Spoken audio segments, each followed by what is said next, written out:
ചെറുകുന്ന് ഇടക്കേപ്പുറം. ഇതൊരു ദ്വീപ് പോലെയാണ്.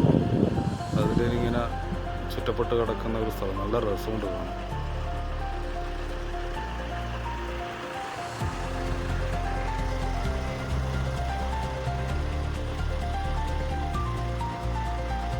നല്ല ആമ്പൽ പാടങ്ങൾ, പക്ഷികൾ, കൊക്കൊക്കെ ഇഷ്ടം പോലെ ഉണ്ട്. പാടങ്ങൾ ഇറങ്ങാൻ പറ്റില്ല, ഭയങ്കര ചെളിയാണ്. പക്ഷെ നല്ല രസമുണ്ട് കാണാൻ. വെള്ളയാമ്പലാണ്, നല്ല ചുവപ്പല്ല വെള്ള, നല്ല രസമുണ്ട്. കണ്ടൊരു കൊക്കൊക്കെ കണ്ടോ.